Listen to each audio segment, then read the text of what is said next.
Alors, dans cet exercice 1, on nous donnait deux points de coordonnées A et B. Alors, on nous disait que le point A avait comme coordonnées 10, moins 3 et 6, et que le point B avait comme coordonnées moins 1, 2 et 9. La première question, c'était de déterminer une représentation paramétrique de la droite AB. Donc, pour avoir une représentation paramétrique d'une droite, il vous faut un point et un vecteur directeur. Donc, le point, là, vous avez le choix, vous en avez deux. Donc, mon point de référence, je prendrai celui que je veux, je prendrai A de manière générale. Et ensuite, il va falloir un vecteur directeur de la droite AB. Donc là, une droite AB, un vecteur directeur, le plus simple, c'est de prendre, par exemple, le vecteur AB. Vous avez le choix entre AB et BA. C'est les deux seuls que vous pouvez connaître ici. Donc, je calcule mon vecteur AB. Pour calculer les coordonnées d'un vecteur, ce sont les coordonnées du deuxième point moins les coordonnées du premier. Donc, moi, j'ai choisi AB. Donc, deuxième point, c'est le point B. Donc, je mets d'abord les coordonnées du point B. Moins 1 de 9. Et je retire les coordonnées du point A. 10, moins 3, 6. Donc, j'en déduis que le vecteur AB a en fait pour coordonnées moins 1, moins 10, moins 11, 2, moins 3, donc 2 plus 3, 5, et 9 moins 6, 3. Voilà.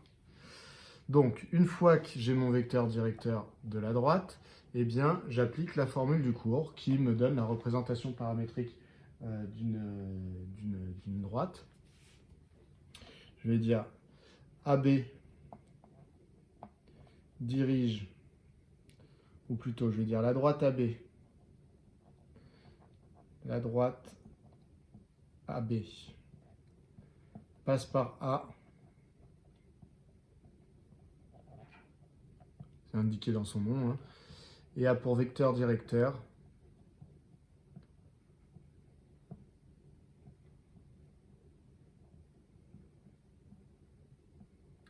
le vecteur AB.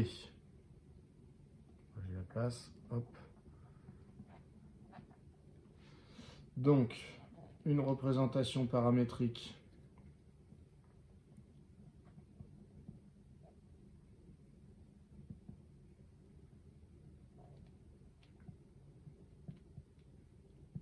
un peu long à écrire, mais bon, de AB, donc AB la droite, hein, et, alors on dit une représentation parce qu'il y en a plusieurs possibles. Alors, ce sont X, Y, Z, les coordonnées de n'importe quel point de la droite doivent vérifier. Ici, je vais mettre les coordonnées du point de référence que j'ai choisi, donc soit point A, soit point B. C'est à vous de choisir. Je vais choisir A, puisque j'imagine que c'est ce que vous avez fait en majorité. Donc, je mets les coordonnées du point A, et à ça, je dois additionner les coordonnées du point B fois mon paramètre. Donc, les coordonnées du point B, pas du point B, les coordonnées du vecteur directeur, donc du vecteur AB. Alors ici, par exemple, ça me donne moins 11, 5 et 3 fois T à chaque fois. Voilà.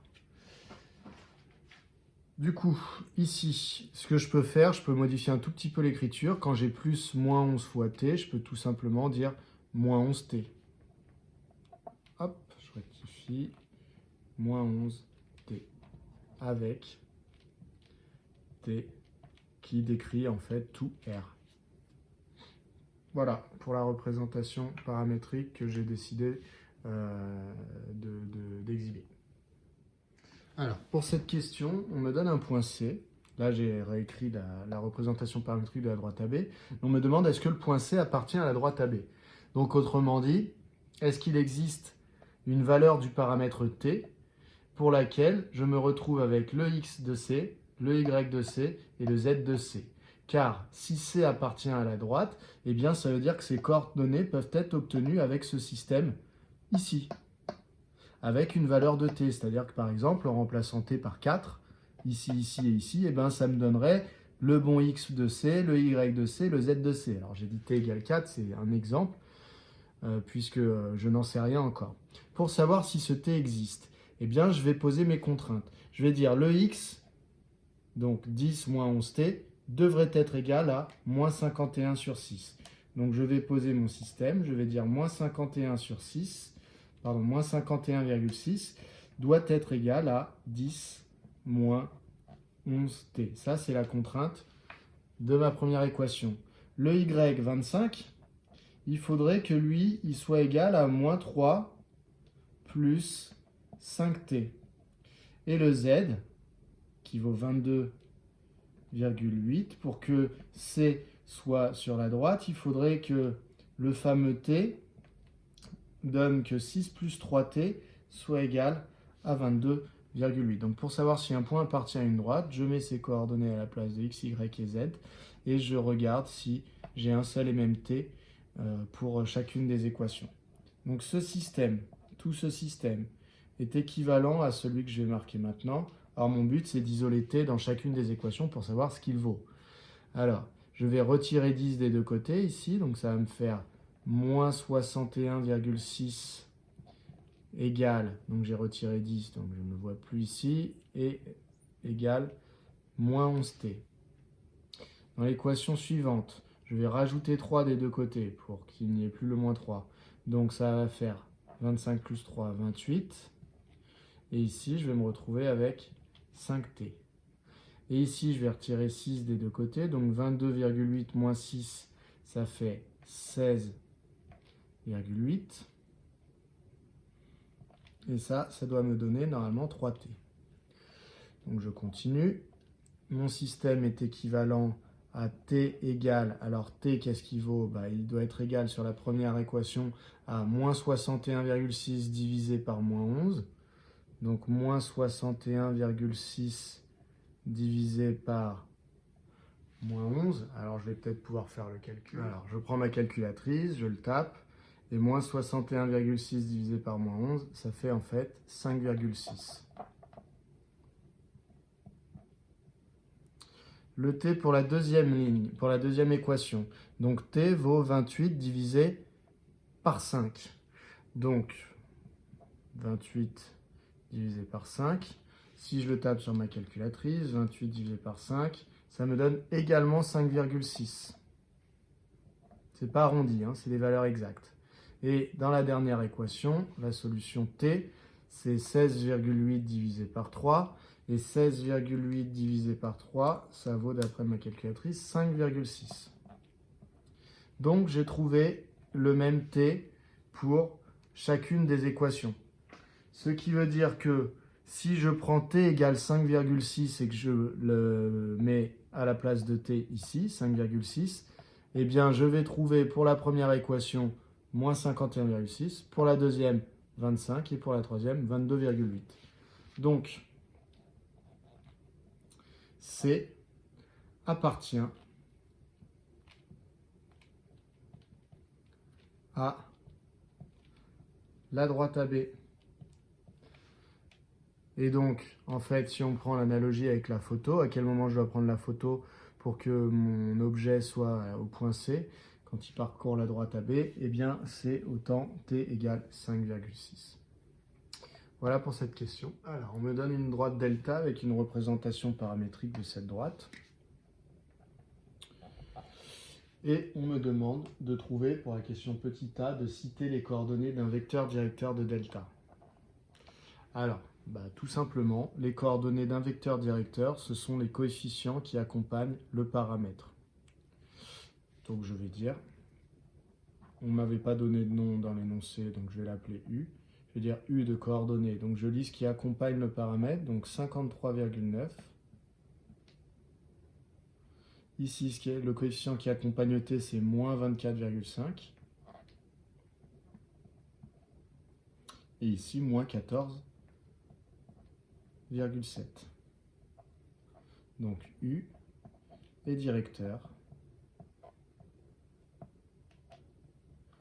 de delta, tout simplement. C'est l'opération inverse de ce que vous avez fait dans la question 1. Dans la question 1, on vous donnait un point, un vecteur directeur, fallait écrire la représentation paramétrique. Du coup, vous aviez mis les coordonnées de votre vecteur directeur ici. Bah là, c'est sens inverse, on me donne la représentation paramétrique et on me demande de retrouver un vecteur directeur de delta. On aurait très bien pu me demander un point également de delta, et donc j'aurais pu citer les coordonnées 2, 3, 1 pour un point appartenant à delta. Alors ensuite, on me demandait si les droites AB et delta étaient parallèles. Enfin, sont parallèles ou pas. Pour savoir si deux droites sont parallèles, donc vous avez la méthode du cours, hein. C'était la méthode numéro 2 exposée dans les vidéos. Donc je vous encourage à retourner la voir si vous avez des petits soucis avec celle-là, pour vous entraîner à nouveau. Pour savoir si deux droites sont parallèles, je vais prendre un vecteur directeur de l'une, un vecteur directeur de l'autre, et je dois montrer que ces deux vecteurs sont collinéaires. Voilà, donc c'est la méthode pour montrer que deux vecteurs sont collinéaires. Mais avant, il me faut un vecteur directeur de l'une et un vecteur directeur de l'autre. Donc, le vecteur directeur de delta que je vais choisir, ça va être le vecteur U. Et donc, je vais devoir prendre un vecteur directeur de la droite AB. Donc, j'avais déjà calculé ses coordonnées, j'avais choisi le vecteur AB. Donc, je vais rédiger en disant, alors je vais effacer pour me donner un peu plus de place. Donc, question petit b. C'est parti. U de coordonnées. Alors, je les relis parce que j'avais effacé. 53,9 moins 24,5 et moins 14,7 est directeur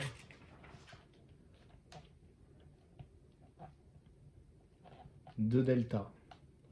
Ensuite, j'avais le vecteur AB qui dirigeait la droite AB. Ses coordonnées, vous retournez voir ce que vous aviez trouvé dans la toute première question. Moins 11, 5 et 3. Ça, c'est un vecteur qui est directeur de la droite AB. Pour savoir si des vecteurs sont collinéaires ou non, on cherche le coefficient de collinéarité K. Donc, on va dire par exemple que je regarde si le vecteur U vaut K fois le vecteur AB. Ou plutôt, je cherche du coup quelle devrait être la valeur pour K. Donc, le fait que U soit égal à K fois AB, qu'est-ce que ça impose comme contrainte? Ça impose que l'abscisse de U, en fait, ça donne cette relation pour chacune des coordonnées. L'abscisse de U doit être égale à K fois l'abscisse de AB. L'ordonnée de U doit être égale à K fois l'ordonnée de AB. Et la cote de U doit être égale à K fois la cote de AB. Donc ça donne quoi? Abscisse de U, c'est 53,9, qui doit être égal à K fois l'abscisse de AB, donc K fois moins 11, ce qui revient à dire moins 11K. Ensuite, l'ordonnée moins 24,5 de U doit être égal à K fois l'ordonnée de AB, donc K fois 5, que je peux écrire aussi 5 fois K. Et enfin, moins 14,7 doit être égal à K fois 3, donc je peux aussi écrire 3K.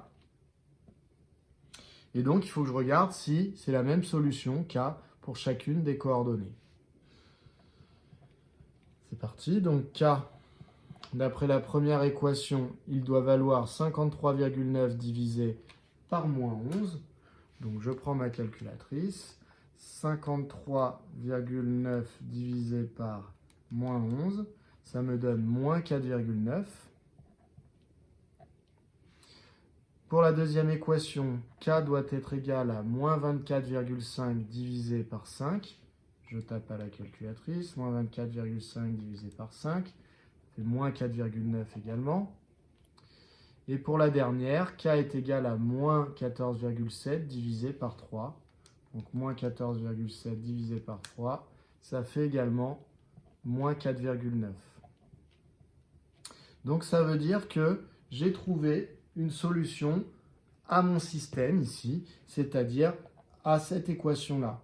Donc ça veut dire que le K existe, le coefficient de collinéarité existe, et en plus je sais ce qu'il vaut, il vaut moins 4,9. Je rappelle que si ici j'avais eu des valeurs différentes, s'il y avait une des valeurs qui n'était pas comme les deux autres, ou si les trois étaient différentes, eh bien ça m'aurait dit que le K n'existait pas et que donc cette écriture n'était pas possible. U ne serait pas égal à un certain nombre de fois AB. Et donc ça voudrait dire que les vecteurs ne sont pas collinéaires. S'ils ne sont pas collinéaires, les droites ne sont pas pareilles. Mais nous ici tout va bien, le K est le même. Donc j'ai trouvé en fait que U était égal à moins 4,9 fois le vecteur AB. Ce qui veut dire que mes deux vecteurs sont collinéaires.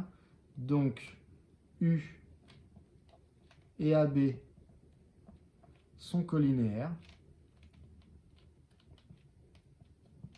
Et s'ils sont collinéaires, ça veut dire que les droites delta et... Alors ici, attention, erreur, directeur de AB, ce sont des parenthèses. Donc, je ne vais pas refaire toute la vidéo pour corriger. Hein. Voilà. Donc U, je pense que vous avez corrigé tout seul. Donc U et AB sont collinéaires et donc delta et AB, les droites, hein, sont parallèles.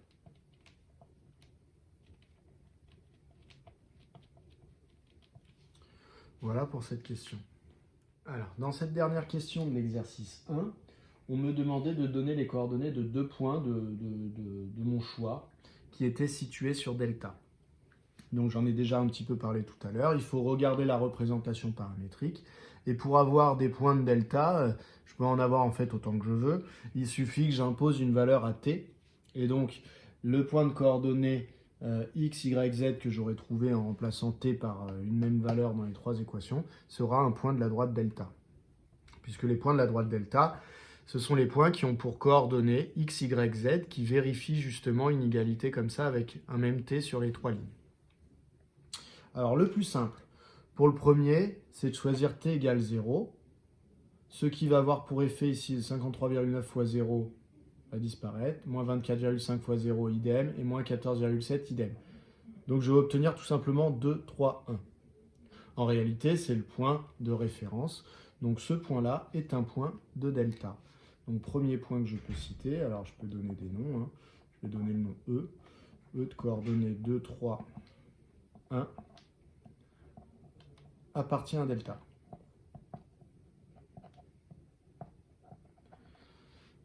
Voilà, donc petit rappel, hein, coordonnées d'un point, c'est en ligne obligatoirement, alors que pour les vecteurs, on avait le choix, soit en ligne, soit en colonne. Deuxième point, je vais remplacer t par la valeur que je souhaite. Alors je vais prendre une valeur simple, je vais remplacer t par 1. Dans ce cas-là, allez, je l'appelle f, ce point. Si je remplace t par 1, ça fera quoi comme calcul pour x? Ça fera 2 plus 53,9 fois 1. Donc en fait 2 plus 53,9, ça fait 55,9. Pour leur donner t égale 1 toujours, hein, c'est vraiment le même t qu'il faut que je mette dans toutes les lignes. Donc ça va faire 3 moins 24,5 fois 1. Donc en fait 3 moins 24,5, ce qui fait moins 21,5.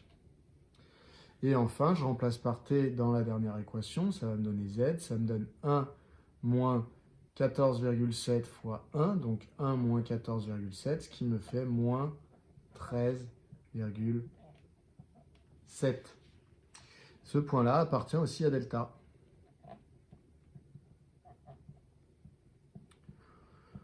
Voilà, donc exercice pas très compliqué, mais en même temps qui fait appel aux notions qu'on a vues, donc qui permet de voir si vous avez bien compris ou pas. Alors, dans cet exercice, on me donnait deux droites, delta, delta 1, avec des représentations paramétriques dans un repère de l'espace. Et première question, on me demande de déterminer les coordonnées d'un point de delta, donc de cette droite-là, ainsi que les coordonnées d'un vecteur directeur. Donc encore une fois, on vérifie que j'ai bien compris comment était construite cette représentation paramétrique.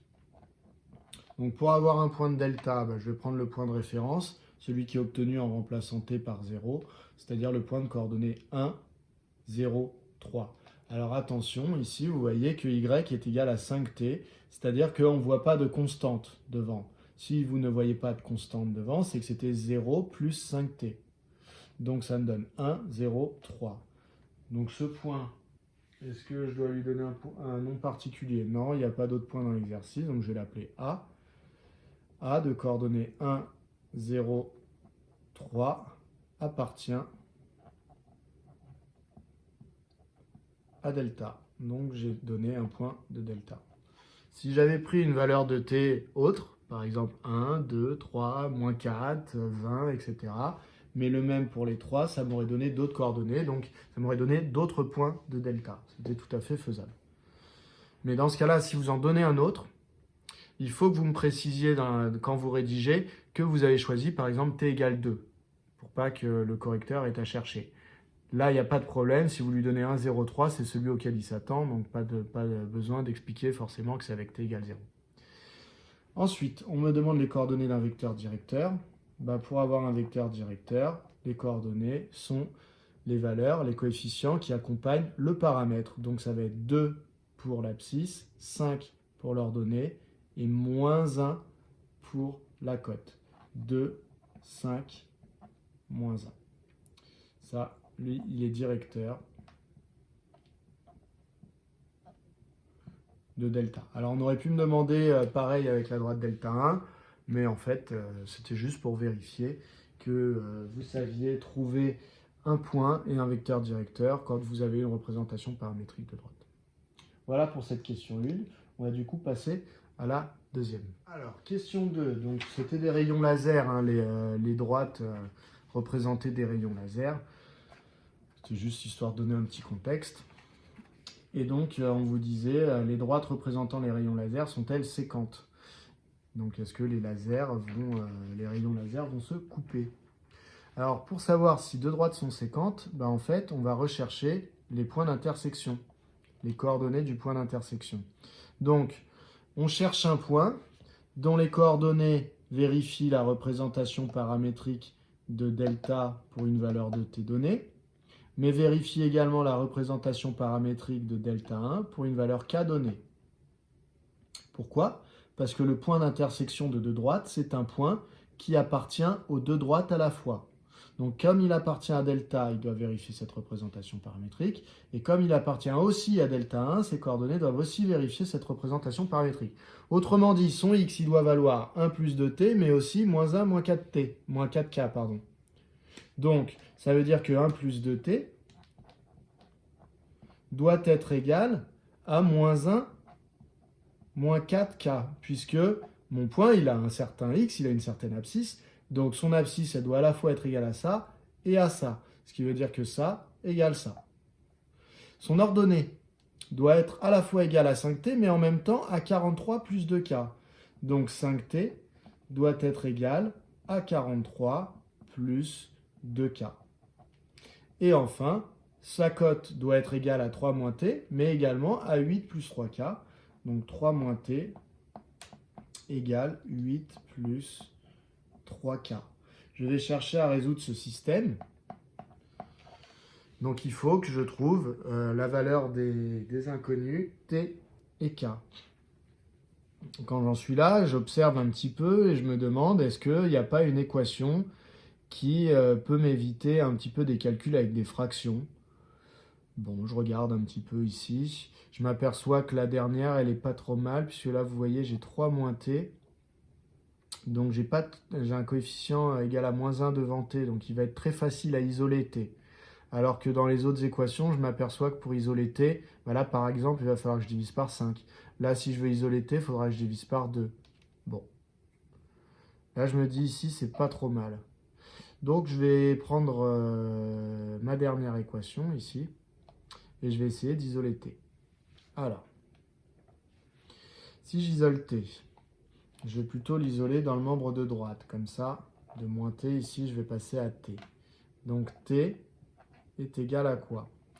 3 est encore ici. Moins 8. Donc 3 moins 8, moins 5. Et 3k va devenir moins 3k. Voilà. Donc entre guillemets, ce que vous aimez bien dire, c'est 8 plus 3k part dans le membre de gauche, ça devient moins 8, moins 3k. Réellement, l'opération qu'on a faite, c'est qu'on a retiré 8 des deux côtés. Donc là, il s'en va et là, j'ai moins 8 qui apparaît. Et on a retiré 3k des deux côtés. Donc là, les 3k s'en vont. Et de l'autre côté, j'ai moins 3k qui apparaissent. Bref, donc ça me donne que t est égal à moins 5, moins 3k. Du coup, je vais pouvoir remplacer dans les deux équations précédentes t par moins 5 moins 3k, ce qu'on appelle de la substitution. Donc ça me donne 5 fois, il ne faut pas que j'oublie mes parenthèses, moins 5 moins 3k doit être égal à 43 plus 2k. 1 plus 2 fois t, mais t, je viens de dire que je pouvais le substituer avec moins 5 moins 3k. Ça doit être égal à moins 1 moins 4k. Je continue. Alors, je vais développer. Je ne sais pas trop où faire ça pour avoir un peu de place. Donc ces systèmes sont équivalents à... Donc là, je vais développer. Ça me donne 1. Je vais volontairement, les étapes, des fois, j'effacerai, je remplacerai pour avoir la place de tout écrire. Donc 1 plus 2 fois moins 5. Donc 1 moins 10. 2 fois moins 3k moins 6k doit être égal à moins 1 moins 4k. Ensuite, dans l'équation suivante, 5 fois moins 5, moins 25. 5 fois moins 3k, moins 15k. Et de l'autre côté, j'ai toujours mon 43 plus 2k. La dernière équation, je n'y touche pas. Donc, c'était que moins 5 moins 3k est égal à t. Donc, je peux tout à fait l'écrire, dire que, plutôt que dire que moins 5 moins 3k vaut t, je peux dire que t vaut moins 5 moins 3k. Je préfère l'écrire comme ça. Donc, t vaut moins 5 moins 3k. Je continue à résoudre mon système. Donc ici, 1 moins 10, ça faisait moins 9. Alors mon but, ça va être d'isoler les cas dans un membre de mon équation. Alors du coup, je vais avoir ça, ça donne moins 9. Les constantes, je vais plutôt les isoler de l'autre côté. Donc mon moins 9, ça va me donner plus 9 de l'autre côté. Donc j'aurai moins 1 plus 9, ça me fera 8. Et dans le membre de gauche, j'ai moins 6k plus 4k. Moins 6k plus 4k, ça me donne moins 2k. Dans l'équation du dessous, pareil, je vais essayer d'isoler k. Donc là, il y a moins 15k. Et là, il y avait 2k, donc ce qui vont devenir moins 2k. Ça va me faire moins 15k, moins 2k, donc moins 17k. Et pour les constantes, j'ai 43 ici. Les moins 25 vont devenir 25, donc ça va me faire 43 plus 25, ça fait 68. Et enfin, j'ai t égale moins 5, moins 3k. Alors j'espère que je ne me suis pas trompé, parce que là il commence à être un petit peu tard. Et je sens que je peux faire des erreurs de calcul. Alors, ça me donne k égale quoi pour la première? Pour la première, ça me donne, alors je vais écrire en dessous, k vaut 8 divisé par moins 2, ce qui donne moins 4. Pour la deuxième, c'est bon, je ne me suis pas trompé. Pour la deuxième, k va aussi valoir moins 4, puisque 68 divisé par moins 17, vous pouvez faire votre calcul à la calculatrice, ça me donne moins 4. Et donc, je peux trouver t, puisque je remplace du coup dans la dernière k par la valeur que je viens de trouver, vu que c'était la même pour les deux, pas de problème. Donc, ça me donne moins 5, moins 3 fois moins 4. Et donc, ça me donne k égale moins 4 pour la première, k égale moins 4 pour la deuxième, et t égale moins 5 moins 3 fois moins 4. Alors, moins 3 fois moins 4, ça fait plus 12. Et donc, moins 5 plus 12, ça me donne 7. Du coup, ici, je n'ai pas trouvé d'incohérence entre les valeurs de k, la valeur de t. Donc, pas de problème. Mon système avait donc des solutions. K égale moins 4 et t égale 7. Ce qui veut dire qu'en réalité, eh bien, le point que je recherchais existe bien. Donc il y a bien un point d'intersection entre delta et delta 1. Et il est obtenu en prenant ici, donc je peux obtenir ces coordonnées en remplaçant dans la première représentation paramétrique t par 7. Mais je peux également les obtenir, ces coordonnées, en remplaçant dans la représentation paramétrique de delta 1, en remplaçant k par moins 4. Voilà. Alors, qu'est-ce qui se serait passé si elle n'avait pas été séquente? Comment je l'aurais vu? Si ici, j'avais obtenu k égale moins 4 et dans la deuxième, par exemple, k égale 15, eh bien, je n'aurais pas pu avoir k qui était à la fois égal à moins 4 et à 15. Donc, ça aurait voulu dire que mon système ici était impossible. Si mon système ici est impossible, les équivalences me disent que du coup, ils sont tous impossibles finalement, ce que j'ai écrit. Et que donc cette situation-là était impossible. C'est-à-dire qu'on ne peut pas trouver un t à remplacer ici et un k à remplacer ici qui me donnerait les mêmes coordonnées. Ce qui veut dire qu'il n'y aurait pas de point commun aux deux droites. Et si mes deux droites n'ont pas de point commun, c'est qu'en fait, elles ne se coupent pas. Donc dans ce cas-là, elles n'auraient pas été séquentes. Pour moi ici, j'ai trouvé un système tout à fait faisable, ce qui veut dire qu'elles sont séquentes. Donc je vais conclure qu'elles sont séquentes. Et pour calculer les coordonnées du point d'intersection qu'on me demande, je vais soit prendre delta et remplacer t par 7, soit prendre delta 1 ici et remplacer k par moins 4. Donc ce que je vais faire, c'est que je vais prendre plutôt delta et remplacer t par 7. Ça, c'est un choix personnel. Vous pouvez tout à fait utiliser delta 1. Donc, ça me donne quoi? Je décale mon tableau. Je vais dire donc delta et delta 1 sont séquentes. Et du coup, le point d'intersection,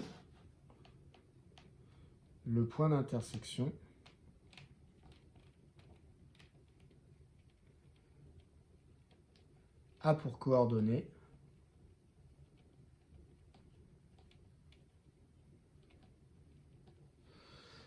alors, je remplace dans delta. Donc je reprends delta ici et je remplace t par 7, j'ai dit. Donc le x il va être égal à 1 plus 2 fois 7. 2 fois 7 ça fait 14, donc 1 plus 2 fois 7 ça va me faire 15.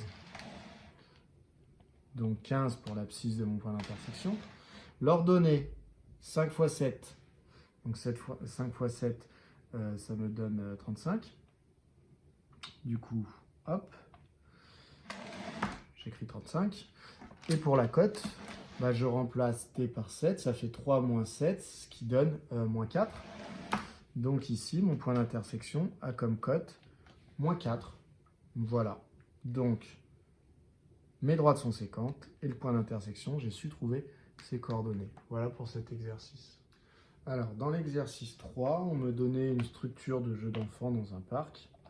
Donc, il y avait deux vues pour pas que vous ayez de doute sur les points qui sont les uns derrière les autres. Par exemple, ici, on pourrait penser que les points D, U, N sont alignés, mais en réalité, si on retourne la figure, eh bien, D, U et M, on voit qu'ils ne sont pas alignés. Vous les retrouvez sur votre figure. Il n'y a pas de problème. Voilà. Il y a D ici, il y a U là, et il y a M qui est là-bas. Donc voilà, c'est juste une illusion d'optique. Quand on couche un dessin sur papier, eh bien, on passe en 2 dimensions. Donc des fois, on a des petits soucis de lecture. Donc, on me demandait de trouver les coordonnées des points K, G, P et Z. Alors, des coordonnées, ça dépend du repère que je choisis. Donc, il faut absolument que je regarde le repère qui a été choisi dans mon exercice. Dans mon exercice, le repère qui a été choisi, dans la première question, c'est I, IJ, IB, IL. Donc, origine du repère I, le point qui est là. Donc, après, il faut imaginer les axes. Ensuite, on m'a donné le vecteur IJ, donc axe des abscisses, comme ça. Ensuite, IB, donc axe des ordonnées, comme ça, horizontal pour nous. Et enfin, IL, donc axe de la cote, comme ça. Du coup, on me demandait les coordonnées des points K, d'abord. Donc, mes coordonnées du point K, ici. Donc, je pars du centre du repère et je compte sur l'axe des abscisses, c'est-à-dire sur l'axe IJ, ici. Et bien, K, vous voyez, il se trouve au-dessus de J. Donc, il va falloir que son abscisse va être égale à 1. son ordonnée. Son ordonnée, c'est par rapport à IB. Bah, visiblement, ici, on n'a pas à se déplacer. Pour aller de I vers K, je n'ai pas à me déplacer latéralement, comme ça. Donc, ça va être 0. Et enfin, IL, selon l'axe IL, eh bien, je vais être en 1, puisque, regardez, pour aller à K, il faut que je fasse IJ, mais après que je monte. Donc, je me suis décalé de 1 dans la profondeur, et ensuite, je suis monté de 1. Du coup, les coordonnées de K sont 1, 0, 1.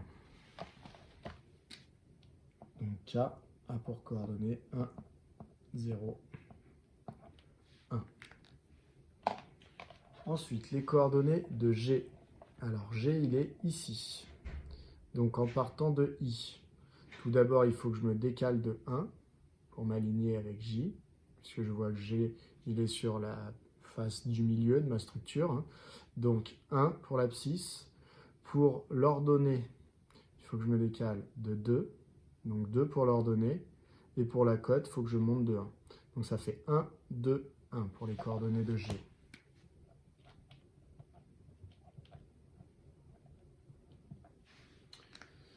Voilà. Ensuite, coordonnées de P. Coordonnées de P qui est ici. Donc je pars de I. Donc P, pareil, il est sur la face intermédiaire. Donc abscisse égale à 1. Ordonnée égale à 2. Et cote égale à 2. Donc ça donne 1, 2, 2 pour P.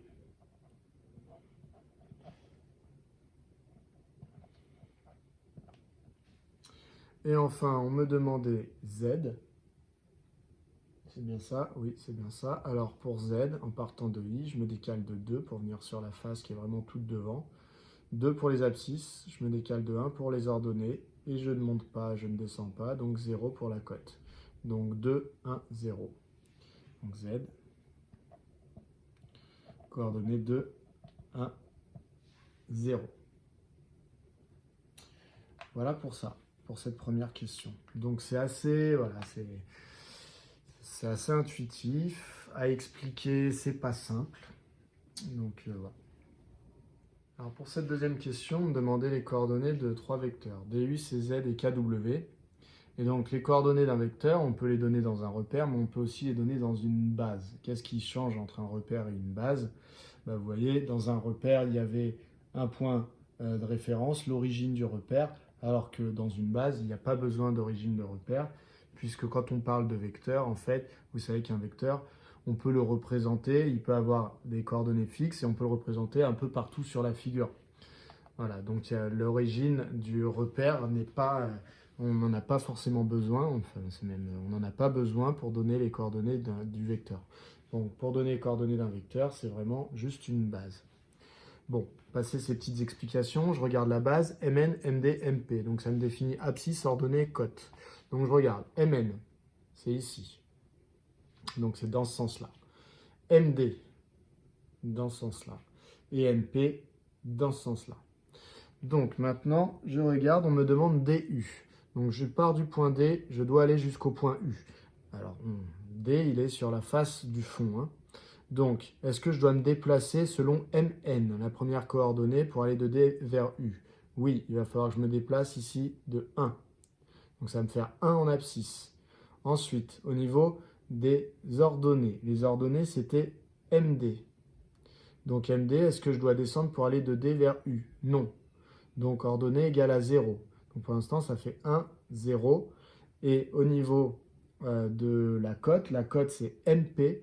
Donc elle est comme ça. Est-ce que je dois me déplacer selon MP? Oui, de 2. Donc ça fait 1, 0, 2 pour les coordonnées. Donc faites attention à bien les donner dans cet ordre-là. C'est vraiment les noms des vecteurs qui décident. C'est pas est-ce que je monte ou est-ce que je descends, et du coup ça c'est toujours la troisième coordonnée. Non, ce qui donne la troisième coordonnée, c'est le troisième nom de vecteur. Donc vous voyez ici, la troisième coordonnée, c'était entre guillemets à plat. Ensuite, on me demande CZ. CZ, donc c'est le vecteur qui part de C qui arrive à Z. Du coup, pour l'exprimer dans la base ici, donc est-ce que je me déplace selon Mn pour aller de C vers Z? Bah non, on voit bien que je suis sur la même tranche au milieu là de ma figure. Donc ça va être 0 pour l'abscisse. Ensuite, l'ordonnée c'est Md. Est-ce que je dois descendre pour aller de C en Z? Oui, de 1. Donc, ordonnée égale à 1. Et enfin, la cote MP, est-ce que je dois me décaler comme ça à la surface de ma figure? Oui, je dois me décaler de 2. Donc en fait, ça fait, pour aller de C à U, les coordonnées sont 0, pardon, de C à Z, je vais y arriver, les coordonnées sont 0, pas bouger selon MN, 1, parce que j'ai bougé selon MD, de 1, et 2. Donc 0, 1, 2.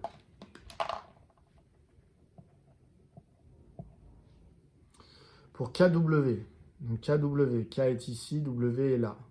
Donc selon MN, alors attention, MN, il partait comme ça. Donc pour aller de K à W, moi, il faut que je parte plutôt dans l'autre sens. Donc je vais devoir me décaler de 2.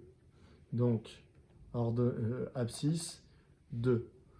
Ensuite, une fois que je me suis décalé de 2, pour aller jusqu'à W, selon MD, il faut que je me décale de 1.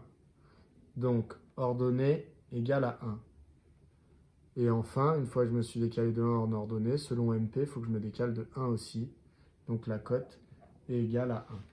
Donc voilà pour les coordonnées de mes 3 vecteurs. On me demandait d'exprimer le vecteur UL, qui part d'ici et qui arrive là, en fonction du vecteur WH et du vecteur EI. Donc, pour aller de U à L, il faut que je me déplace selon le vecteur WH, mais le WH, vous voyez, il faut que je le prenne 2 fois pour aller m'aligner avec L. Non, pardon. Je reprends. Pour aller de U à L, alors je pourrais prendre 2 fois le vecteur WH, mais le problème c'est qu'après je me retrouverai au même niveau que L, et le vecteur EI ne me serait d'aucune utilité, il ne me ferait jamais arriver à L. Donc en fait, pour aller de U vers L, je vais prendre une seule fois le vecteur WH, ce qui va me faire arriver en partant de U au point F, et ensuite je vais appliquer le vecteur EI, vous voyez, qui me fait me décaler dans la diagonale, comme ça de F je vais arriver en L. Donc en fait, le vecteur UL vaut le vecteur WH plus le vecteur EI. Donc UL égale WH plus EI. Donc ça fait une fois WH plus une fois EI. Voilà pour votre contrôle.